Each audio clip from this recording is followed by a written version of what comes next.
relationship with God. The messenger believes in what has been sent down to him from his Lord, as do the faithful. They all believe in God, His angels, His scriptures and His messengers. We make no distinction between any of His messengers. They say, we hear and obey. Grant us your forgiveness, our Lord. To you we all return. God does not burden any soul with more than it can bear. Each gains whatever good it has done, and suffers its bad. Lord, do not take us to task if we forget or make mistakes. Lord, do not burden us as you burdened those before us. Lord, do not burden us with more than we have strength to bear. Pardon us, forgive us, and have mercy on us. You are our protector, so help us against the disbelievers.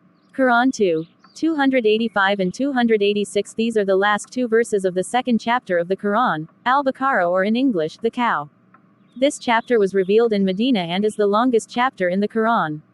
It was revealed over several years and the subject matter covers a range of issues, predominantly rules but also doctrines of faith and fundamental Islamic concepts.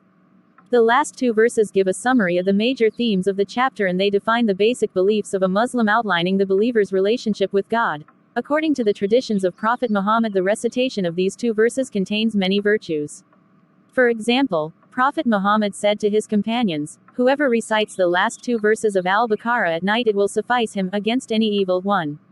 They are among the most memorized and recited verses of the Quran. We begin with the confirmation that the messenger, Prophet Muhammad, believes in what has been sent down to him. So do those who follow him, those known and described as the believers.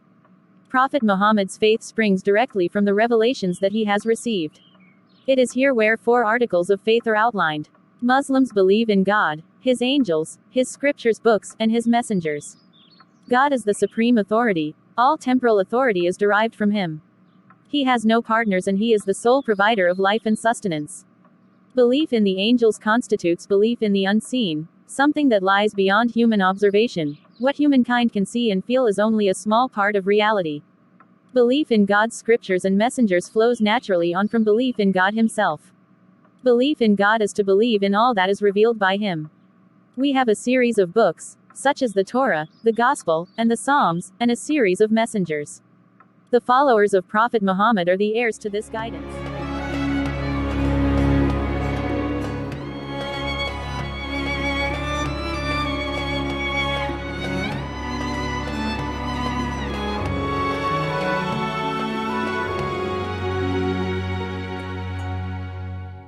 The believers themselves say that they do not discriminate between any of the messengers. They do not believe in some and reject others. This is a confirmation that all messengers came with the same message, to worship one God. The laws brought by messengers before Prophet Muhammad are abrogated, but the essence of worship, the message itself, remains the same. There is no true deity worthy of worship except God. The believers say, "We hear the message and we obey the commandments of God."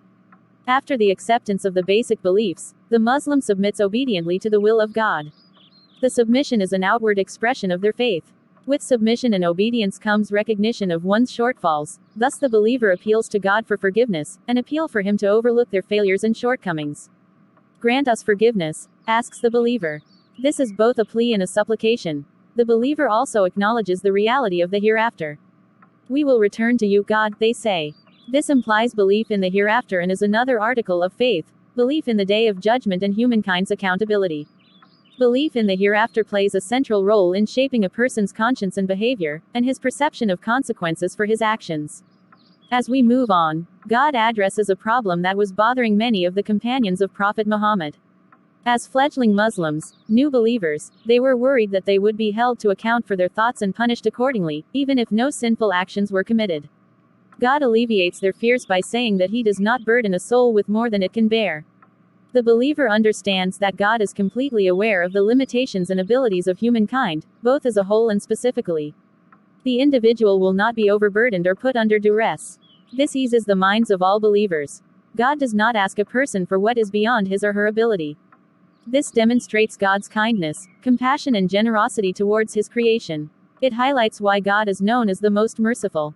The next phrase takes us a step further by emphasizing individual responsibility. Each person gains from whatever good he or she has done and suffers from or is punished for the bad. No human being bears more than he or she is able, and the reward or punishment is metered out for individuals.